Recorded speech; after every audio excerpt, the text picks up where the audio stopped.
Hello, जय हिंद। और 10 question करते हैं इंपॉर्टेंट वाले। तो पहला क्वेश्चन है, An article is sold at a profit of 38%. If the cost price is increased by 20 and the sale price is reduced by 45, then the profit would be 37%. What is the original cost price? तो हम लोग मान लेते हैं C P हम 100x मान लेते हैं। बोल रहा है कि प्रॉफिट होता है 38% का, तो एस पी कितना हो जाएगा 138x। फिर बोल रहा है if the cost price is increase by 20 रुपये बढ़ाते हैं, तो CP1 कितना हो जाएगा 100x plus 20।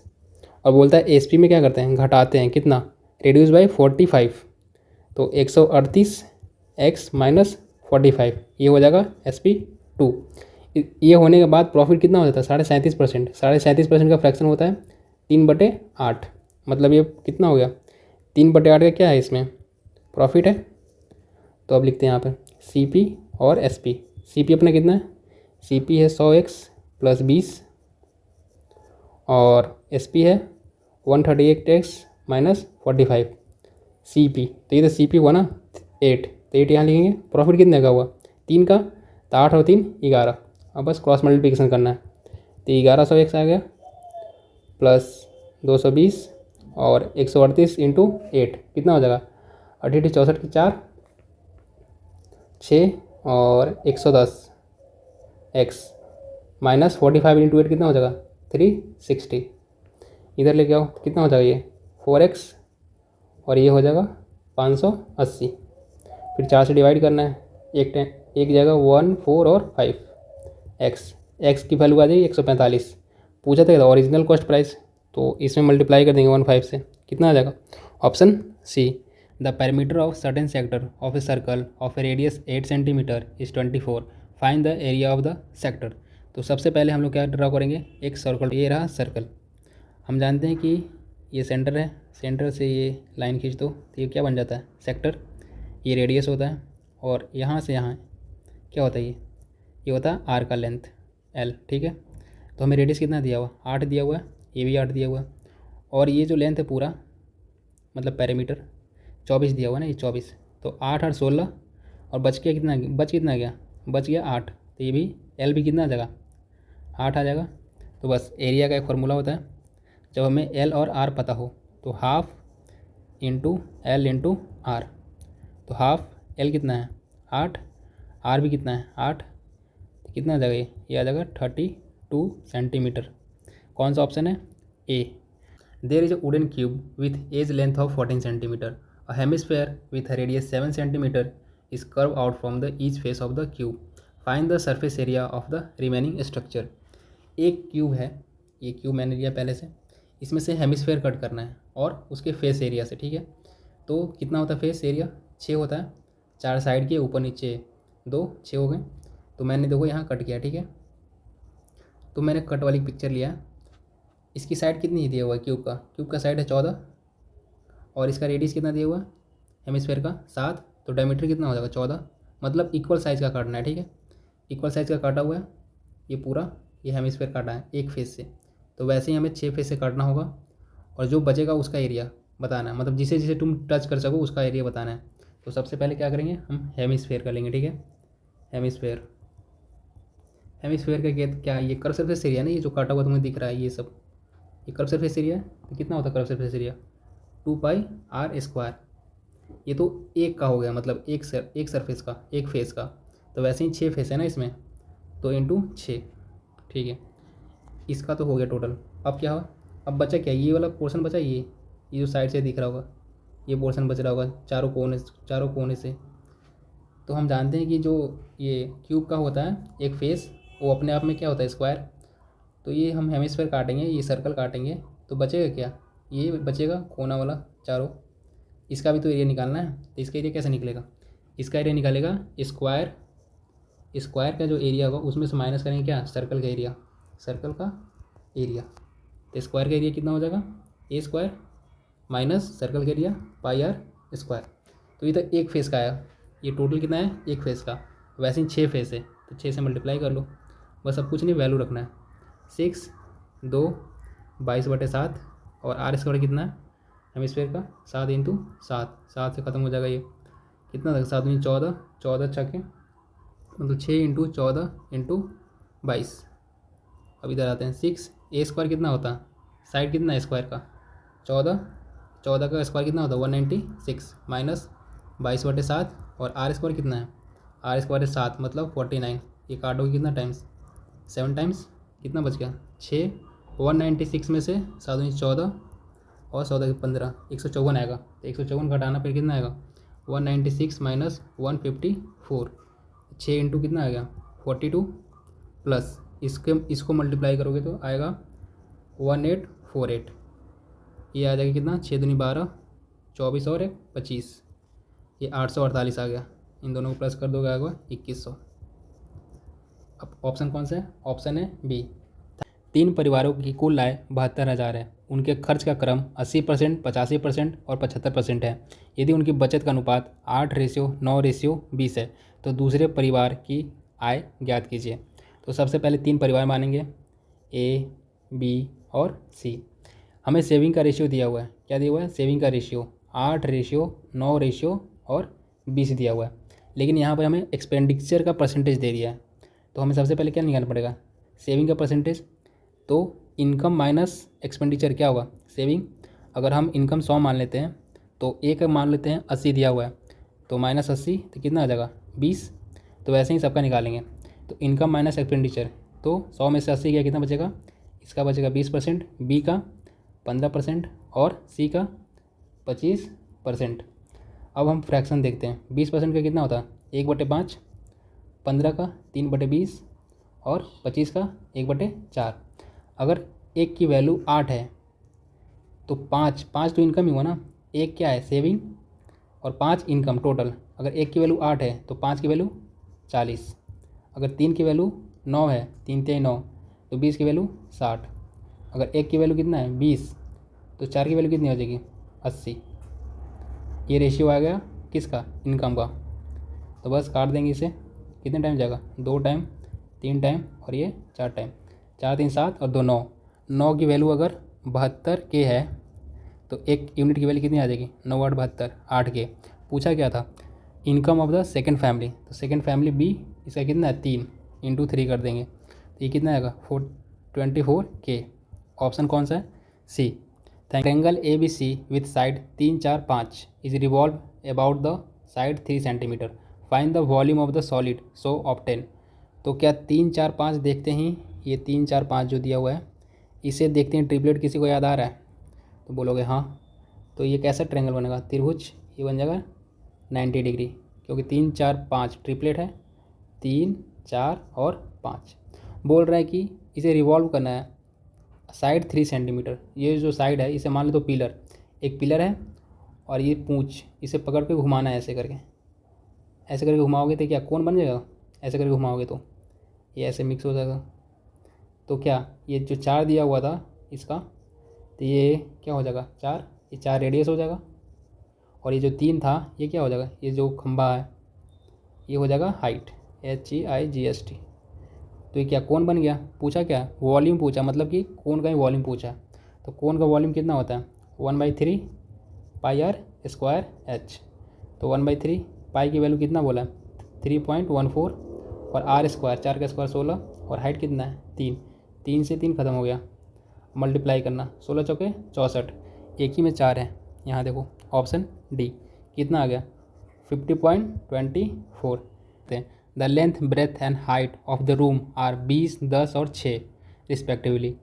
If the rate of painting of 4 wall and ceiling of the room is 15 square metre then find the total cost. तो हम जानते हैं क्या हमें पेंट करना है 4 वॉल अपने रूम का और सीलिंग। तो 4 वॉल को पेंट करना है तो क्या लगेगा लेटरल सरफेस एरिया या कर्व सरफेस एरिया बोल सकते हैं उसे, कितना होता है 2L + B × H plus ceiling छत का कितना होगा लेंथ इंटू ब्रेथ। तो 2 लेंथ कितना दिया 20 और 10 30 और हाइट कितना है 6 प्लस LB कितना आ जाएगा 200, ये कितना होगा 6 18 36 360, 360 प्लस 200 कितना आ जाएगा 560 मीटर स्क्वायर। और बोल रहा है कि कितना 15 रुपये ना मीटर स्क्वायर, तो इंटू 15 ये कितना था 0 15 6 90 0 9 15 5 75 और 9 84, ये अपना आंसर आ गया। ऑप्शन कौन सा है? ऑप्शन है B. A income is equal to the 125% of income of B while B saving are 120% of the saving of A. If the expenditure of B is 75% of the expenditure of A, then how much are the B saving as percentage of her expenditure. तो क्या बोल रहा है? बोल रहा है कि अगर ए का इनकम 125% है, किसका? बी का, तो कितना हो जाएगा? 5 और 4। फिर बोल रहा है कि बी सेविंग, बी की सेविंग है किसके? ए का 120%, ये 100, कितना हो जाएगा? ये 6/5। If the expenditure of B, expenditure of B is 75% of A, A हो जाएगा, तो ये कितना हो जाएगा? 3 और 4। तो हमें क्या हुआ? हमें ए और बी का सबका मिल गया रेशियो। किसका किसका मिल गया? इनकम का मिल गया और सेविंग का और एक्सपेंडिचर का। तो हम जानते हैं कि इनकम क्या होता है? इनकम होता है सेविंग प्लस एक्सपेंडिचर, यही होता है। तो सबसे पहले हम यहाँ एक्सपेंडिचर का रेशियो लिखते हैं। एक्सपेंडिचर कितना है? ए का 4 और इसका कितना है? ये है 3। और सेविंग का, सेविंग कितना है हमारा? 5 और 6। इसे हम मान लेते हैं एक्स, एक्सपेंडिचर को 4x 3x और सेविंग को 4y 6y। इनकम क्या होगा? इन दोनों का प्लस, आई इक्वल टू यही होता है एक्सपेंडिचर प्लस सेविंग। ये कितना हो जाएगा? 4x प्लस 5y और ये हो जाएगा 3x प्लस 6y। ये रेशियो में सारे के सारे, ठीक है। तो 4x प्लस 5y और 3x प्लस 6y। हमें कितना? ए का कितना दिया हुआ? क्या? इनकम। तो ए का इनकम कितना है? ए का इनकम 5 है, तो ये 5 हो जाएगा। और ये बी का कितना हुआ? 4। अब क्रॉस मल्टीप्लिकेशन कर लो, तो कितना जाएगा? 16x प्लस 20y और ये कितना? 15x plus 6 30y। इधर जाएगा तो x इक्वल टू कितना आएगा? 10y। x की वैल्यू कितनी आई? 10y। 10y आई। हमसे पूछा क्या था? b का सेविंग पूछा था as a percentage of her expenditure. तो ये है अपना कितना, क्या? एक्सपेंडिचर, और ये क्या है? सेविंग। तो x की जगह क्या रखेंगे? 10y, तो कितना आ जाएगा? 30y। अब जो पूछा वो निकाल दो, कितना आ जाएगा? 6y कितना है? किसके? 30y के, इंटू 100। तो 6 5 30 और 5 से ये ख़त्म हो जाएगा 20। तो कितना है? 20% आया। Option A. एक फर्नीचर स्टोर एक डाइनिंग टेबल को ₹100 में बेचता है, जिससे उसे 25% का लाभ होता है। एक त्यौहार सीजन के दौरान वह उसी टेबल के अंकित मूल्य को बढ़ाकर 1.6 कर देता है। इसके बाद वे इसे बढ़े हुए अंकित मूल्य पर 20% का छूट देता है। तो त्यौहार सीजन के दौरान स्टोर द्वारा कमाया गया प्रतिशत लाभ क्या होगा? तो इसके करने के 2 मेथड है। एक तो CPZ मान के कर सकते हो, लेकिन एक है फ्रैक्शन मेथड। तो फ्रैक्शन मेथड से हम लोग करेंगे। तो सबसे पहले क्या? CP, SP और MP। 25% दिया हुआ है, तो 25% को प्रॉफिट होता है, मतलब 1/4। तो अगर 4 CP है तो एक प्रॉफिट हुआ तो कितना होगा? 5। तो 4 1 बढ़ गया तो कितना होगा? 5। और बोल रहा है इसे जब कोई फेस्टिव आता है ड्यूरिंग द फेस्टिवल सीजन, इसे 1.6 टाइम कर देता है। तो अगर 5 है, इसका 1.6 कितना हो जाएगा? 8। 16 85, तो 8 हो जाएगा। अब बोल रहा है कि स्पेशल डिस्काउंट देता है ये 20% का। तो 20% का फ्रैक्शन कितना होता है? 1/5। तो 1 का डिस्काउंट दिया 8 पे, 8 पे कितने का? 1 का डिस्काउंट, तो 4/5। ये हो गया SP। और CP कितना अपना? 4 है। तो यहाँ डिवाइड से बचने के लिए मैं क्रॉस मल्टीप्लिकेशन कर दूंगा, ठीक है। इसके नीचे 1 कुछ नहीं, तो कितना हो जाएगा? 20 और ये 32। 20 CP था, कितना हो गया? 32। तो 12 ज़्यादा है, कितने पे? 20 पे। तो 100 पे कितना? तो 5 बार में चल जाएगा, 60% आएगा। ये परसेंटेज में 60 है। और डेसिमल में कितना हो जाएगा? 0.60। Option D. The length of each side of the rhombus is 17 centimetre and one of the diagonal is 30 centimetre. What is the area of rhombus? तो हमें क्या दिया हुआ है? हमें साइड दिया हुआ है और एक डायगोनल दिया हुआ है। पूछा क्या है? एरिया निकालना है। तो सबसे पहले हम लोग क्या करेंगे? रोम्बस ड्रॉ करेंगे। तो ये रहा रोम्बस। हम लोग जानते हैं कि रोम्बस की सारी साइडें क्या होती हैं? इक्वल होता है। तो साइड तो हमें दिया हुआ है कितना? 17। ये 17 है, ये भी 17 है, ये भी 17 है और ये भी 17। और डायगोनल दिया हुआ 30। तो हम जानते हैं डायगोनल बाइसेक्ट करता है 90 डिग्री पे एक दूसरे को, तो 90 डिग्री पे, ठीक है। तो बाइसेक्ट करेगा 30 है, तो ये 15 हो जाएगा और ये भी 15। तो 15 और 17 को देखकर हमें ट्रिपलेट याद आ रहा है, क्या 8, 15, 17, तो ये 8 होगा तो ये भी 8 हो जाएगा। तो अब हमें आसानी से एरिया मिल जाएगा क्योंकि हमें दोनों डायगोनल मिल गया। तो हम लोग जानते हैं एरिया क्या होता है, एरिया होता है 1/2 D1 इंटू D2। तो 1/2 कितना होगा, एक डायगोनल 16 और 30, ये 15, ये कितना होगा 16 इंटू 15 240। Option D. एक ट्रेन उसी दिशा में चल रहे हैं दो व्यक्तियों को पार करती है। जिस दिशा में ट्रेन जा रही है यह व्यक्ति क्रमशः 2 किलोमीटर प्रति आवर और 4 किलोमीटर प्रति आवर की गति से चल रहे हैं और ट्रेन द्वारा उन्हें क्रमशः 9 सेकेंड और 10 सेकेंड में पूरी तरह से पार कर लिया जाता है। तो ट्रेन की लंबाई कितनी है? तो हम जानते हैं कि दो पर्सन है, एक की है स्पीड 2 किलोमीटर प्रति आवर और दूसरी की है 4 किलोमीटर प्रति आवर। अपना आंसर किस में दिया, मीटर पर सेकंड में दिया हुआ, ठीक है। तो इसको पहले मीटर पर सेकंड में चेंज कर लेते हैं। तो 5/18 से मल्टीप्लाई करेंगे तो ये आ जाए कितना 9 टाइम्स, तो 5/9 मीटर पर सेकंड। दूसरा भी 5/18, तो ये कितना आ जाएगा, ये आ जाएगा अपना 10/9 मीटर पर सेकंड। हमें यहाँ पे ट्रेन की स्पीड नहीं दिया हुआ है तो हम लेट कर लेंगे क्या, ट्रेन की स्पीड। ट्रेन की स्पीड कितनी है, ट्रेन की स्पीड हम यहाँ v मान लेते हैं, ठीक है v। तो हम जानते हैं एक ही ट्रेन है जो पास कर रही है दोनों को, तो जो ट्रेन का डिस्टेंस होता है वही तो ट्रेन का लेंथ होता है। हमें क्या निकालना, हमें लेंथ निकालना ट्रेन का। तो सबसे पहले हम अगर ट्रेन का क्या स्पीड निकालेंगे v, इसके लिए क्या करना पड़ेगा हमें, इसके लिए दोनों डिस्टेंस को इक्वल करना पड़ेगा। तो डिस्टेंस इक्वल टू क्या होता है, रिलेटिव स्पीड इनटू टाइम। इधर भी रिलेटिव स्पीड इनटू टाइम।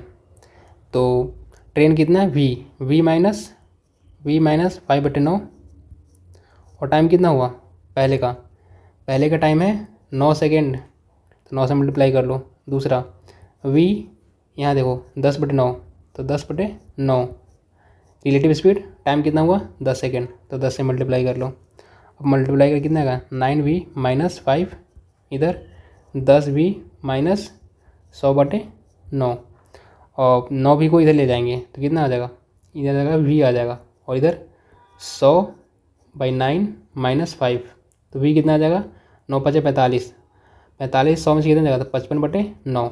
ये आ जाएगा अपना ट्रेन की स्पीड आ गई। हमें निकालना क्या है, हमें ट्रेन की लेंथ निकालनी है। तो एक किसी में रख देंगे, मान लेते हैं हम इसमें रख देते हैं, इस वाले में। तो कितना हो जाएगा v है 55/9 माइनस 5/9 और इंटू 9, तो कितना आ जाएगा 50/9 इंटू 9, 9 से 9 खत्म हो जाएगा तो कितना जाएगा 50 मीटर। ये क्या आएगा डिस्टेंस, और डिस्टेंस ही क्या होता है, ट्रेन की लेंथ होता है। तो ऑप्शन सी। एक आदमी ट्रेन से एक निश्चित दूरी तय करता है।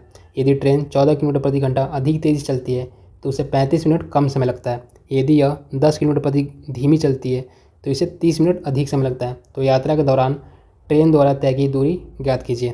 तो हम लोग एक डिस्टेंस का फॉर्मूला जानते हैं जो होता है S1 इंटू S2, फिर दोनों का difference S1 minus S2 mod में इंटू डेल्टा टी। ये होता है डिस्टेंस का फॉर्मूला और ये फार्मूला हमें अप्लाई करना है। तो पहले स्पीड कितना था v, फिर v प्लस 14 हो जाता है, फास्टर होता है ना ये फास्टर, तो समय इसे 35 मिनट कम लगता है। दूसरे केस में क्या है v और v माइनस 10 स्लोअर हो जाता है, v माइनस 10, इसे टाइम 30 मिनट ज़्यादा लगता है। तो दोनों केस में डिस्टेंस क्या होगा, सेम होगा। तो मैं अब डायरेक्ट लिखता हूँ ये फार्मूला, ठीक। s हो जाएगा S1 हो जाएगा v into v plus 14, difference कितना है 14 का, डेल्टा टी कितना है 35, ये मिनट में है तो आवर में चेंज करने के लिए 4 से डिवाइड करेंगे। दूसरे केस में v into V minus 10 upon कितना हो जाएगा डिफरेंस 10 का, और टाइम कितना लग रहा है 30 मिनट, ये मिनट में है तो आवर में चेंज करने के लिए 60 से डिवाइड अब काटना पड़ेगा। 7 दूनी 14, ये 5 बार, 5 से ये 12 बार, ये 30 दूनी 60 दो टाइम, ये 2 से ये 2 खत्म हो गया, v से क्या हुआ ये भी खत्म हो गया, ये 6 से 6 दूनी 12, 5 दूनी 10, अब कुछ बचा नहीं। अब क्रॉस मल्टीप्लिकेशन करते हैं तो कितना होगा 5v और 14×5 70 इक्वल टू 6v माइनस 60। तो 5v इधर आएगा तो कितना v इक्वल टू कितना हो जाएगा 130। तो v आ जाता है 130। अब किसी एक में रख दो, मान लो मैं इसमें रख देता हूँ, तो 130 हो जाएगा और इंटू इसमें 14 प्लस करो, कितना हो जाएगा 144, डिफरेंस कितना है 14 का, अपॉन 35 अपॉन 60, 7 दूनी 14, ये 5, 5 के 12, 12 12 144 और 2 से कितना होगा 65, तो कितना आ जाएगा डिस्टेंस, ये डिस्टेंस का ही फॉर्मूला है, तो डिस्टेंस आ गया। तो 12 × 60 0 6 780, तो डिस्टेंस कितना बना जाएगा 780 किलोमीटर, ऑप्शन ए।